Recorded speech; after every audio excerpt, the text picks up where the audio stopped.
कोशिश करने वालों की कभी हार नहीं होती और लहरों से डरकर नैया पार नहीं होती।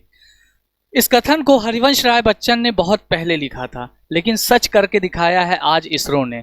चंद्रयान 2 के हाफ सक्सेसफुल के बाद, फेल्योर नहीं कहेंगे, हाफ सक्सेसफुल के बाद उन गलतियों से सीख करके चंद्रयान 3 आज साउथ पोल पर लैंड कर चुका है, चंद्रमा के साउथ पोल पर लैंड कर चुका है। और एक नाकामयाबी कह सकते हैं या हाफ सक्सेसफुल कह सकते हैं, उसके बाद इसरो ने ये कर दिखाया है अपने सेकंड अटेम्प्ट में ही। तो बहुत ही गर्व की बात है हमारे भारतीयों के लिए। यहाँ पर आप पीछे दो खूबसूरत तस्वीर देख रहे होंगे। एक तस्वीर में यहाँ पर देख रहे होंगे प्रधानमंत्री के-सिवन को गले लगा रहे हैं और के-सिवन फूट फूट करके रो रहे हैं कि हमारा मिशन पूरी तरीके से सक्सेसफुल नहीं हुआ। और दूसरी तरफ ये दूसरे चीफ जिन्होंने चंद्रयान 3 को सक्सेसफुल बनाया है। स्टार्ट करते हैं आज की जर्नी। इस वीडियो में हम लोग आज देखेंगे कि चंद्रयान 1 क्या था, चंद्रयान 2 क्या था, चंद्रयान 2 क्यों फेल हुआ था, कौन कौन से फेमस मिशन होते हैं चंद्रमा पे और किस टाइप के मिशंस भेजे जा सकते हैं। और उसके बाद चंद्रयान 3 की पूरी डिटेलिंग हम लोग करेंगे इस वीडियो के लास्ट में। तो अंत तक बने रहिएगा, बहुत ही अच्छी जानकारी आपको मिलेगी और मैं उम्मीद करता हूं आप इस वीडियो में बने रहेंगे। तो मैं मयंक पांडे आप सभी का स्वागत करता हूं अपने और आपके इस प्यारे से चैनल द एक्सीलेंट मेंटर्स पे। तो स्टार्ट करते हैं आज की जर्नी, लेट्स वी गो। तो सबसे पहले 22 अक्टूबर 2008 इंडिया का फर्स्ट इंपैक्ट मिशन। अब ये इंपैक्ट मिशन क्या होता है इसके बारे में हम लोग बात करेंगे टाइप्स ऑफ मिशन में। तो इंडिया का फर्स्ट इंपैक्ट मिशन चंद्रयान 1 भेजा गया और चंद्रयान 1 ने बहुत ही अच्छी डिस्कवरी की या बहुत ही अच्छी खोज की और उसने बताया कि वाटर अवेलेबल है कहां पर, मून के सॉइल में, यानी मून के मिट्टी में, चंद्रमा की मिट्टी में वाटर अवेलेबल है। इस जानकारी ने पूरे दुनिया के होश खड़े कर दिए और पूरी दुनिया लग गई चांद को और अच्छे से डिटेक्ट करने के लिए। और इसलिए हर 2-4 महीने पर, 5 महीने पर अमेरिका, रशिया, चाइना ये सब चांद पर मिशन भेजते रहते हैं, लेकिन आज तक उस तरीके से सक्सेस नहीं मिली जिस तरीके से इंडिया को मिल चुकी है।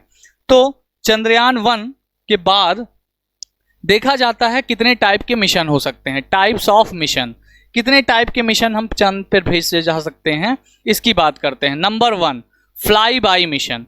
फ्लाई बाई मिशन क्या होता है बेटा?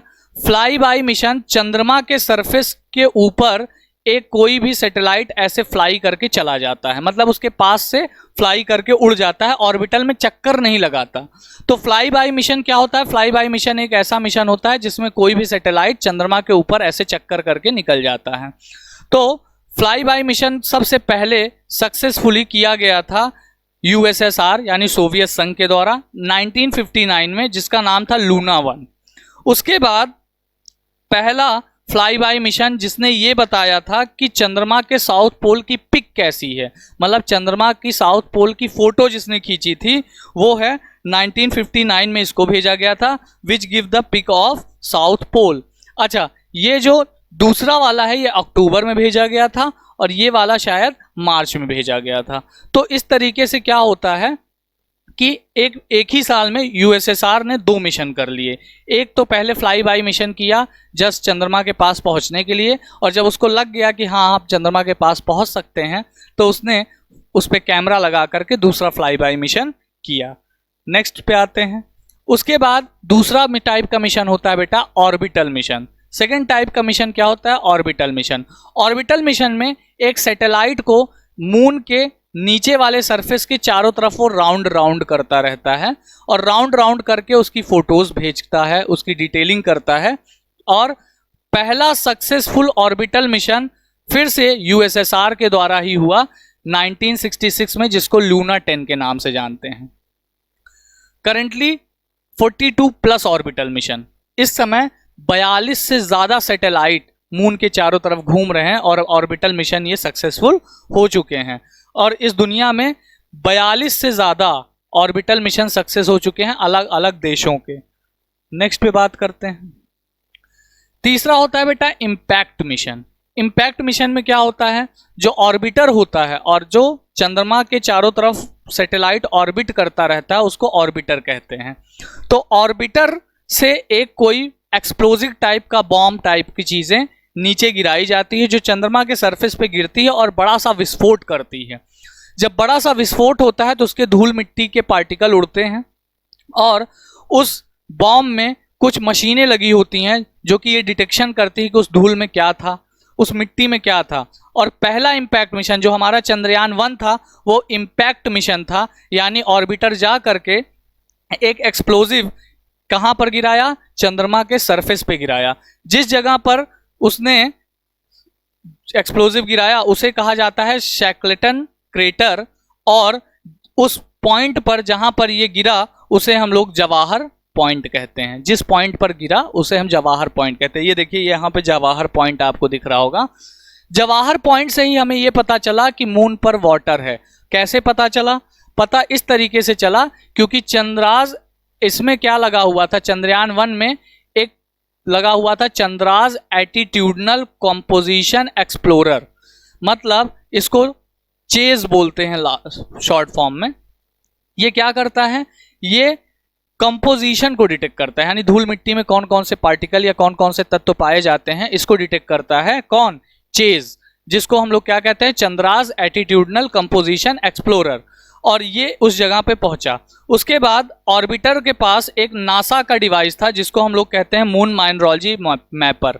तो जब ये जा करके विस्फोट किया, धूल के कण उड़े, तो इन दोनों मशीनों ने डिटेक्ट किया कि मून के सरफेस पे वाटर है, यानी मून के सॉइल में क्या है, वाटर है। ये जवाहर पॉइंट यहां पर बीच में कहीं था, ये शैकल्टन क्रेटर है। ठीक है, इमेज में आपको दिख रहा होगा। इस तरीके से कुछ ये देखो, ये चेस, ये इस टाइप की कुछ मशीन होती है जो कि उसमें लगा रहता है एक्सप्लोरर में, यानी जो एक्सप्लोड करता है, जो बॉम्ब होता है उसमें ये लगा था। और ऑर्बिटर में ये M3 लगा था, इसको नासा से हमने लिया था। और इन दोनों ने ही डिटेक्ट किया था कि चांद पर क्या हुआ है, पानी है।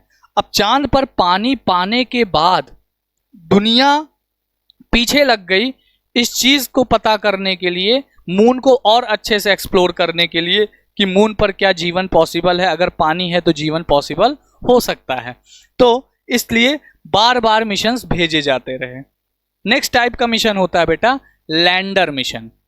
लैंडर मिशन क्या होता है, एक बड़ा सा लैंडर होता है, इसको मून के सरफेस पे उतारा जाता है और उतार करके उसमें कई मशीनें लगाई जाती हैं जो मून के सरफेस पे उतर करके मून के सारे कंपोजिशन को डिटेक्ट करता है, यानी उसकी मिट्टी में क्या क्या मिला हुआ है, वहाँ पर पानी है या नहीं, एटमॉस्फेयर उसका है या नहीं, उसके प्लाज्मा मेम्ब्रेन्स, एवरीथिंग, मतलब बहुत सी चीज़ें उसमें डिटेक्ट की जाती हैं। तो फर्स्ट सक्सेसफुल लैंडर मिशन हुआ था लूना 9 अगेन बाय USSR, मतलब सोवियत संघ के द्वारा फिर से हुआ इन 1966 में लैंडर मिशन फिर से किया गया। उसके बाद लेकिन इसमें एक दिलचस्प बात यह है कि लैंडिंग करवाना बहुत ही मुश्किल काम है। मून के सरफेस पे लैंड करना बहुत ही टफ काम है, इसलिए अमेरिका और रशिया के लगभग 14 अटेम्प्ट, शुरू के 14 अटेम्प्ट फेल रहे और हम भारतीयों ने केवल दूसरे अटेम्प्ट में ही क्या कर लिया, लैंड कर लिया। है ना गर्व की बात? गर्व की बात है तो ठोको लाइक एक इस वीडियो पे। तो आगे बात करते हैं। तो 14 अटेम्प्ट उनके फेल रहे, अमेरिका और USSR के। उसके बाद इन्होंने सफलता पाई 1966 में। उसके बाद होता है भैया रोवर मिशन। रोवर क्या होता है, ये एक टाइप का, इस टाइप का रोबोट होता है, गाड़ी वाली टाइप का लगा रहता है। अब इसके अंदर क्या होता है, कुछ मशीनें लगी होती हैं जो कि मून के सरफेस पे घूम घाम के टहल टहल करके फोटोज लेता है। अब आपके दिमाग में आ रहा होगा लैंडर क्यों नहीं टहल सकता? लैंडर बहुत बल्क होता है, ये एक जगह जहां गिर गया या जहां पर लैंड किया, अब वो वहीं पे खड़ा रहेगा, फिर वो वहां से हिलेगा नहीं क्योंकि उसमें टायर वगैरह नहीं लगाए जाते। हाँ, लैंडर के अंदर इस रोवर को रखते हैं और इस रोवर को, ये जो रोवर है ये एक गाड़ी की तरह होता है, इसमें टायर्स लगे होते हैं, ये नीचे निकलता है रैंप से और फिर मून के सरफेस पे घूमता रहता है। तो सबसे पहला रोवर मिशन किया गया था, successful rover mission in 1970 bye USSR। फिर से सोवियत संघ ने 1970 में पहला रोवर मिशन कंप्लीट किया था और उसके जस्ट एक साल पहले पहली बार अमेरिका ने सफलता पाई थी ह्यूमन मिशन में। इसमें क्या किया जाता है, लैंडर के अंदर ह्यूमन को बैठाला जाता है, यानी एक जीतता जाता इंसान, और वो मून के सरफेस पे उतर करके सारी चीज़ों को डिटेक्ट करता है। तो पहला सक्सेसफुल मिशन क्या किया गया था, अमेरिका के द्वारा किया गया था, and the man was Neil Armstrong. और ये मिशन किया गया था 1969 में, एक साल पहले, रोवर मिशन से जस्ट एक साल पहले, क्योंकि लैंडर मिशन तो 1966 में सक्सेसफुल हो गया था, लेकिन रोवर की टेक्नोलॉजी डेवलप नहीं हुई थी, यानी उस रोबोट की टेक्नोलॉजी डेवलप नहीं हुई थी, इसलिए अमेरिका ने डायरेक्ट ह्यूमन को ही उतार दिया। तो अमेरिका ने जिससे भेजा था उसको कहा जाता है अपोलो 11, यानी जिस गगनयान, यानी जिससे भेजा गया था, जिस सैटेलाइट से या जिस लैंडर से इनको भेजा था, उसका नाम था अपोलो 1 या अपोलो 11। और ये हैं आपके नील आर्मस्ट्रॉन्ग, मून की धरती पर पहला कदम रखने वाले इंसान। आगे बात करते हैं चंद्रयान 2, 22 जुलाई 2019, Chandrayaan orbiter successfully enters the lunar orbital. Chandrayaan 2 का जो ऑर्बिटर था वो तो बहुत सक्सेसफुली लूनर ऑर्बिट में एंटर कर गया, लेकिन विक्रम लैंडर को सॉफ्ट लैंडिंग करनी थी। सॉफ्ट लैंडिंग का मतलब क्या किया जाता है बेटा, सॉफ्ट का मतलब आराम से उस सरफेस पे उतरना था, लेकिन विक्रम लैंडर में कुछ प्रॉब्लम्स हो गई। जैसे उसके 5 एग्जॉस्ट मशीनें थी, जो 5 एग्जॉस्ट मशीनें नीचे से एग्जॉस्ट निकलता है, उसकी स्पीड को रिड्यूस करना था। 5 एग्जॉस्ट मशीनों में से एक एग्जॉस्ट मशीन बंद नहीं हो पाया टाइम से। दूसरी चीज, उसके कुछ सेंसर्स भी काम करने बंद कर गए, कनेक्टिविटी ऑर्बिटर के साथ खो दिया, और जा करके हार्ड लैंडिंग की, क्रैश लैंडिंग की, यानी इंपैक्ट लैंडिंग कर दी। मिशन हमने बनाया था सॉफ्ट लैंडिंग का, लेकिन हो गई इंपैक्ट लैंडिंग, और इस वजह से चंद्रयान 2 का जो विक्रम लैंडर था वो क्रैश कर गया बाय सॉफ्टवेयर प्रॉब्लम या एग्जॉस्ट इंजन प्रॉब्लम की वजह से। Due to this problem it can not reduce its speed and the speed of lander was 212 kilometre per hour. अब इसको जब चांद के सरफेस पर पहुंचना था तो इसकी स्पीड मुश्किल से 2 मीटर पर सेकेंड या 1 मीटर पर सेकेंड होना चाहिए था, लेकिन इसकी स्पीड, हॉरिजॉन्टल स्पीड की बात करेंगे तो 212 किलोमीटर पर आवर थी, और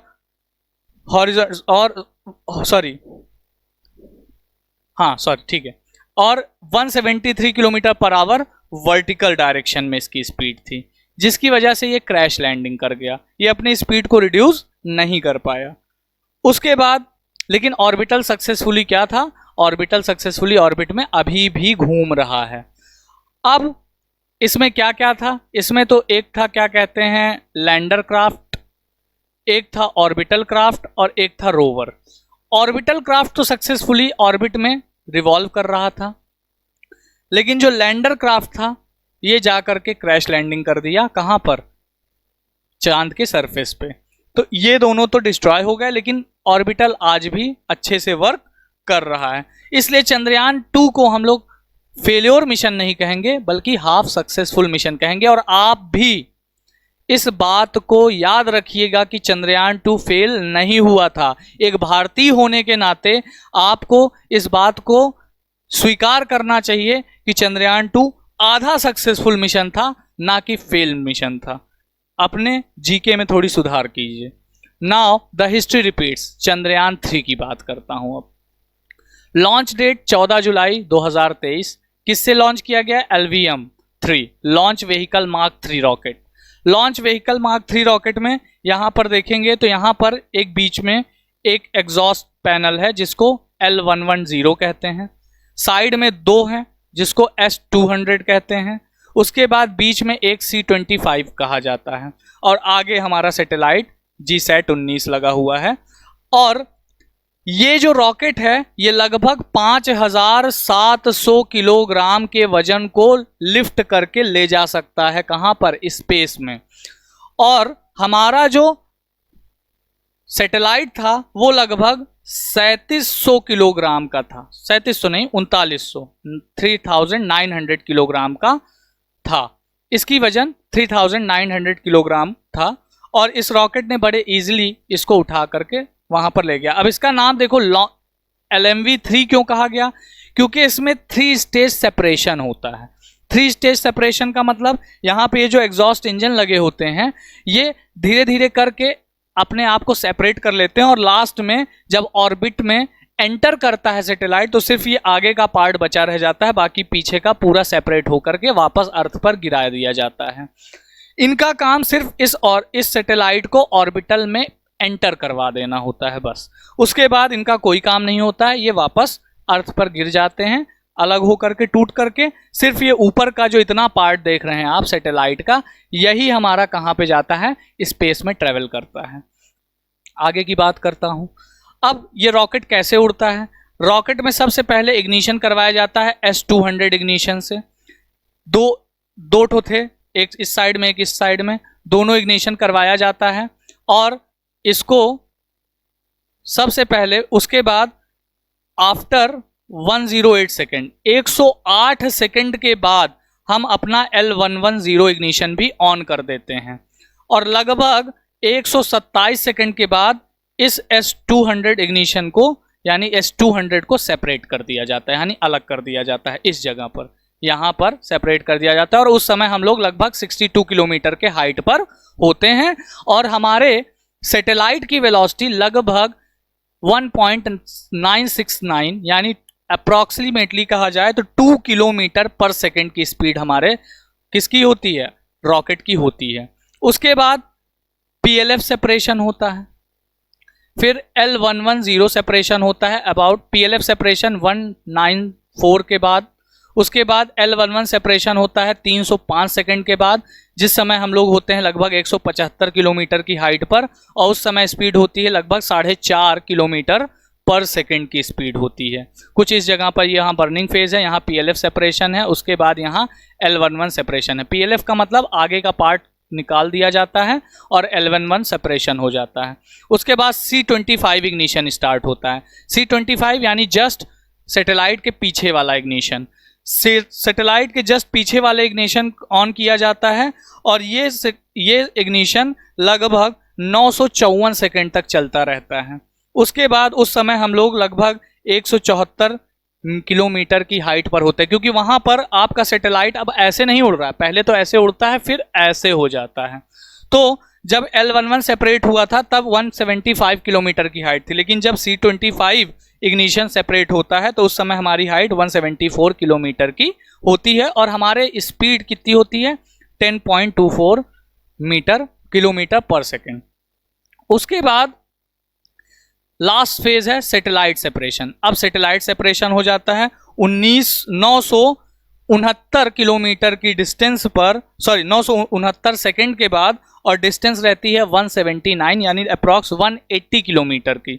180 किलोमीटर के हाइट पर हमारा सैटेलाइट अलग हो जाता है और हमारी स्पीड हो जाती है 10.269 किलोमीटर पर सेकेंड। और आप अच्छे से जानते हैं कि अर्थ पर एस्केप वेलोसिटी कितनी होती है 11.2 किलोमीटर पर सेकेंड। एस्केप वेलोसिटी बोले तो किसी ऑब्जेक्ट को हम अगर इस स्पीड से फेंकें तो लौट कर अर्थ पे नहीं आएगी, वो अर्थ के बाहर निकल जाएगी।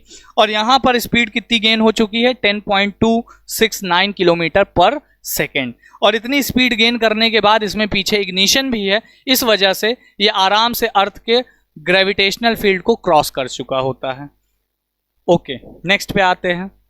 अब ऑर्बिट में एंटर करने के बाद लगभग 21 दिनों तक ये अर्थ के ऑर्बिट में घूमता है, क्योंकि हमारा जो मिशन है उसमें हमने फ्यूल को बहुत बचाया है, क्योंकि हमारा लो बजट मिशन है, सिर्फ 650 करोड़ की लागत पे खर्च बना हुआ है, तो फ्यूल को बहुत बचा लिया जाता है। फ्यूल को कैसे बचाया जाता है कि अब यहाँ पे सैटेलाइट ऑर्बिट में एंटर कर गया, पहले ये ऑर्बिट ऐसे छोटे छोटे में घूमता रहेगा, जैसे ही यहाँ पे पहुंचेगा इग्निशन ऑन करेंगे। अब हमने यहाँ पर इग्निशन ऑन किया तो हमेशा आपको पता है जब कोई चीज़ सर्कुलर मोशन में होता है तो उसकी वेलोसिटी का डायरेक्शन ये होता है टेंजेंशियल। अगर मैं इस जगह पर वेलोसिटी इंक्रीज कर दूं तो यहाँ पर एक एक्सेलरेशन यूज होगा और एक्सेलरेशन यूज होने की वजह से ये अपने ऑर्बिट को थोड़ा सा बढ़ा करके कुछ इस तरीके से मूव करेगी। उसके बाद फिर जब यहाँ पहुँचेगी फिर मैं इग्निशन ऑन करूँगा, फिर ये अपने ऑर्बिट को कुछ इस तरीके से मूव कर लेगी।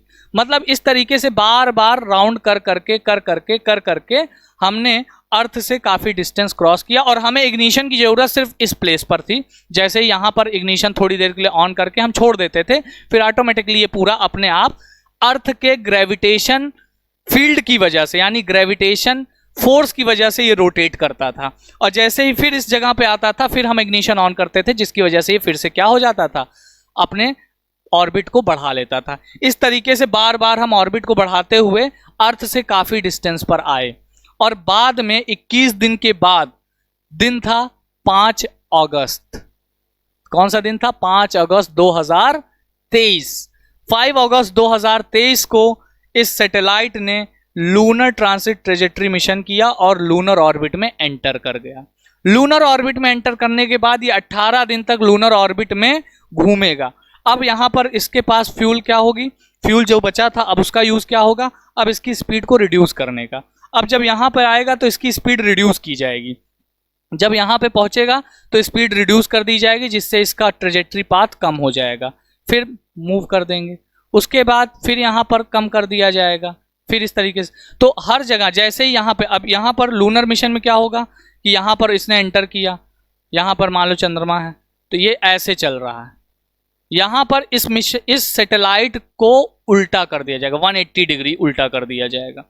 अब जो एग्जॉस्ट हमको स्पीड देने का काम कर रहा था, अब वो हमें स्पीड रिड्यूस करने, यानी ब्रेक काम कर रहे हैं। जैसे गाड़ी चल रही है, गाड़ी में ब्रेक नहीं है, गाड़ी को आप 180 डिग्री घुमा दीजिए चलते चलते और फिर एक्सेलरेटर दबाइए, तो जो स्पीड आपको मिली थी वो स्पीड क्या हो जाएगी? उसका अपोज करने लगेगा गाड़ी उल्टा होने के बाद। तो आपका यही सिस्टम यहाँ पर काम किया गया।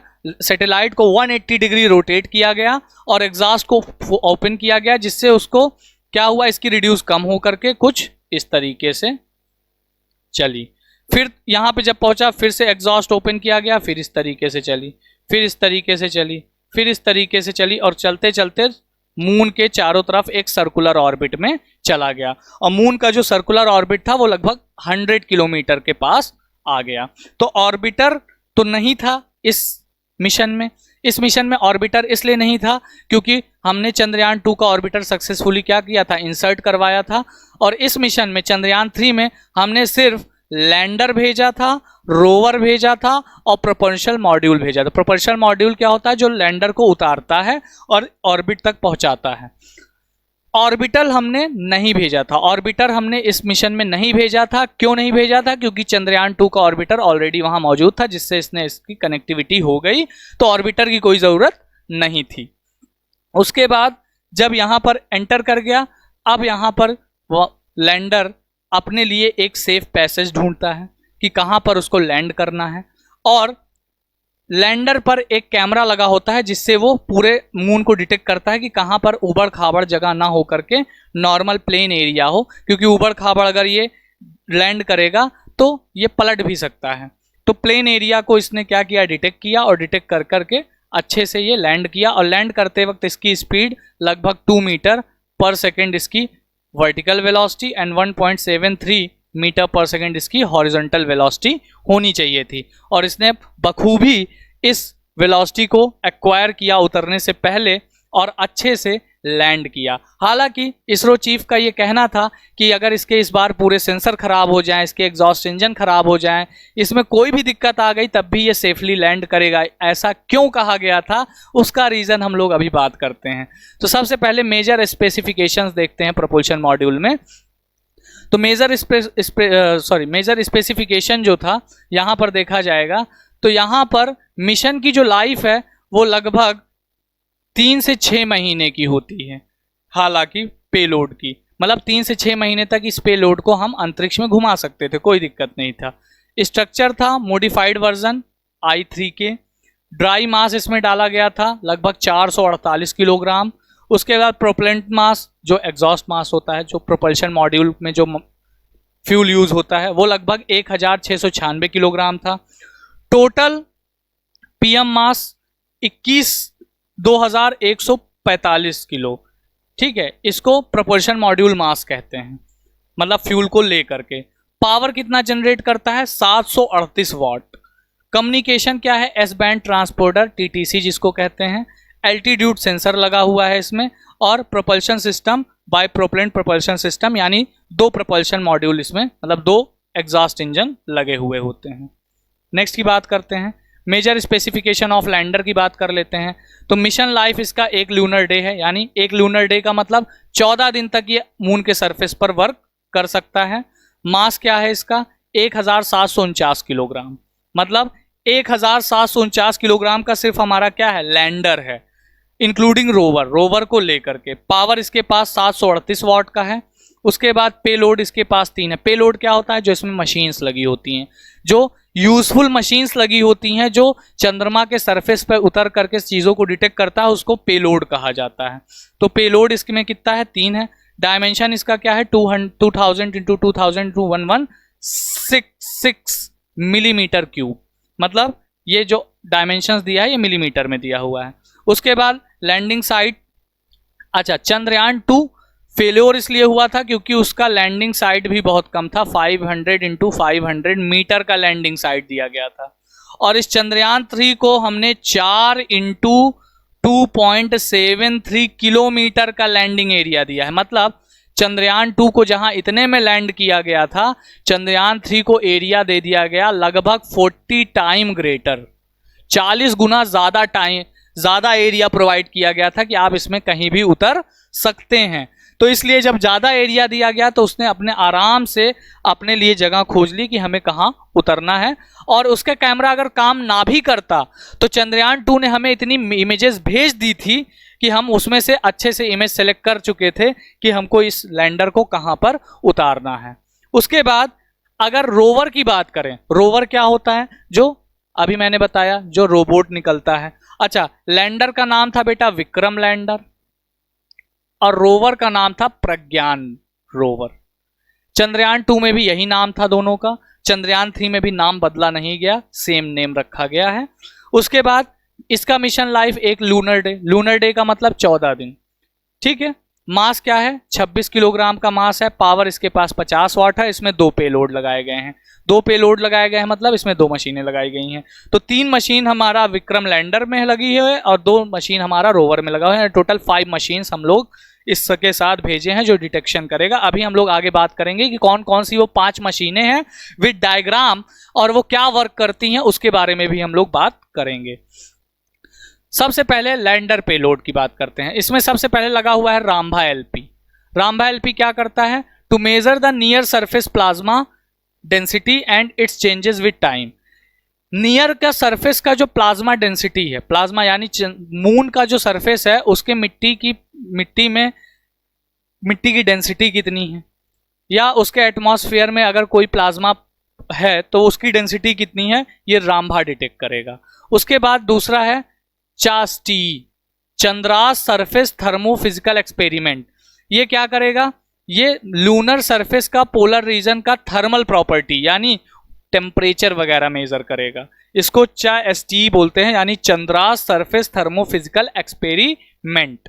तीसरा है ILSA, instrument for lunar seismic activity, to measure seismicity around the landing site of and structure of lunar crust and mantle. वहां पर भूकंप वगैरह, क्वेक्स, जिसको हम लोग अर्थ क्वेक्स के नाम से जानते हैं, तो मून पे मून क्वेक्स आएंगे। तो मून क्वेक्स के बारे में जानकारी कौन देगा, ILSA देगा, instrument for lunar seismic activity. Lunar seismic activity क्या देगा, हमें उसके क्वेक्स के बारे में जानकारी देगा कि क्या वहां पर कोई मून क्वेक्स आते हैं या नहीं आते, आते हैं तो कितने रेंज के आते हैं। रोवर पेलोड में क्या लगा था, रोवर पेलोड में APXS लगा था, alpha particle x-ray spectrometer. Alpha particle x-ray spectrometer क्या करता है, to derive the chemical composition and infer mineralogical composition further enhance understanding the lunar surface. यानी वहां की जो मिट्टी है उसके कंपोजिशन को डिटेक्ट करने का काम करेगा कौन, APXS। और दूसरा है LIBS, that is laser induced breakdown spectroscope. अब मान लीजिए कहीं पर पत्थर मिल गया तो उसको डिटेक्ट कैसे करेगा, उसको पहले इस LIBS से तोड़ करके, यानी उसको चकनाचूर कर देगा इस लेजर LIBS के द्वारा, लेजर इंड्यूस्ड ब्रेकडाउन स्पेक्ट्रोस्कोप। उसको पूरी तरीके से क्या करेगा, चूर चूर कर देगा, और देन उसका डिटरमाइन करेगा कि भाई उसमें क्या क्या कंपोजिशन है। और ये किसका किसका कंपोजिशन डिटेक्ट कर पाएगा, magnesium, aluminium, silicon, potassium, calcium, ferrous of lunar soil and rocks around the lunar landing site. ये वहां के पत्थरों को डिटेक्ट करेगा कि पत्थरों में क्या पाया जाता है। उसके बाद प्रोपल्शन मॉड्यूल के पेलोड की बात किया जाए तो इसमें सिर्फ एक चीज लगा हुआ है, स्पेक्ट्रोपोलैरिमेट्री ऑफ हैबिटेबल प्लैनेट अर्थ। यानी यहां पर एक चीज लगा हुआ है प्रोपल्शन मॉड्यूल में, जो कि ये हमने नासा से लिया है, और ये क्या करता है, ये हमें अर्थ से मून के बीच की प्रॉपर डिस्टेंस पता कर, ये यहां से वहां से एक लेजर रेज निकालेगा जो कि अर्थ पे सिग्नल रिसीव होगा, जिससे हमें अर्थ और मून के बीच की एक करेक्ट डिस्टेंस पता चलेगी कि कितनी साउथ पोल से हमारे अर्थ के बीच में कितनी डिस्टेंस है। तो ये प्रोपल्शन मॉड्यूल में लगा हुआ था, ना ये रोवर में है ना ये लैंडर में लगा हुआ था। आगे बात करते हैं, अगर चंद्रयान 3 की बात करें तो ये लैंडर है।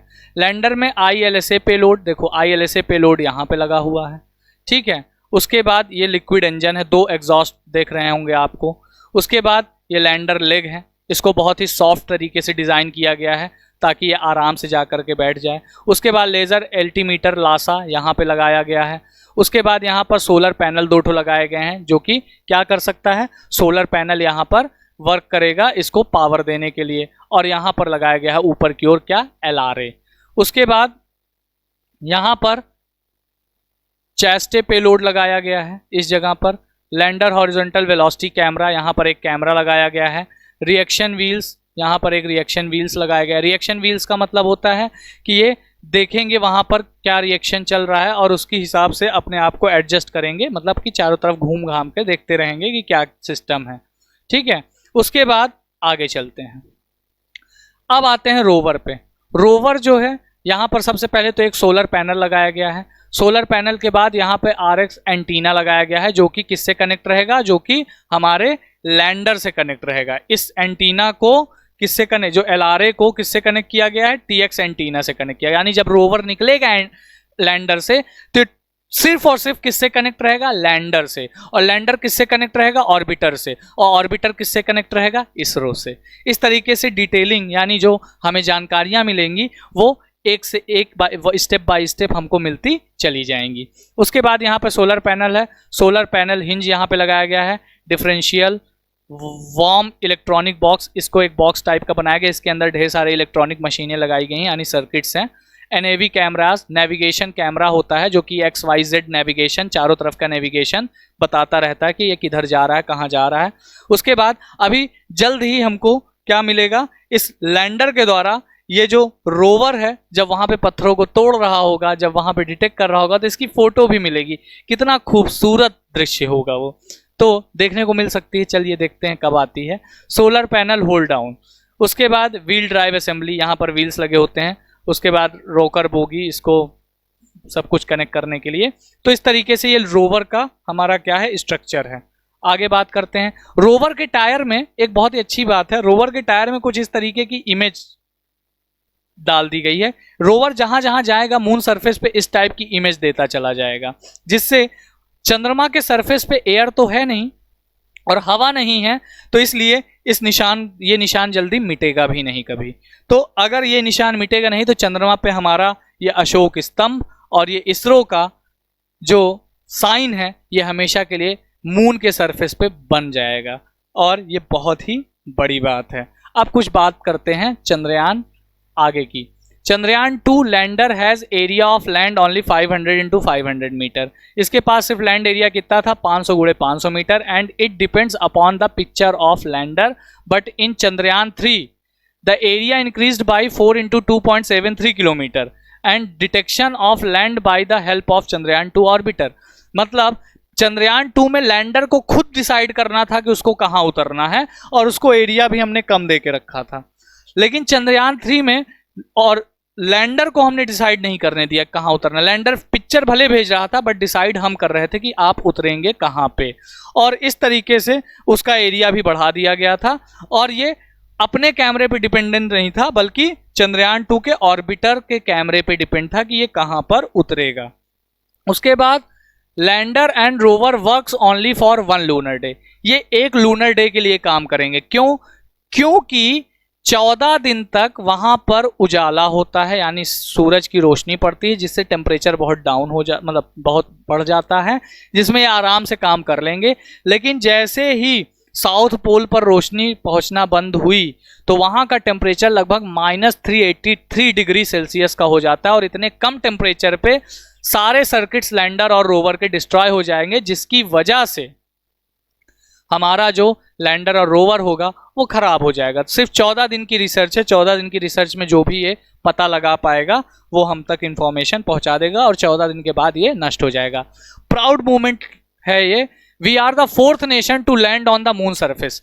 हम चौथे ऐसे नेशन हैं जो मून सरफेस पे लैंड कर चुके हैं, और पहला था अमेरिका, दूसरा था यूएसएसआर, तीसरा था चाइना, और चौथे हम हैं इंडिया।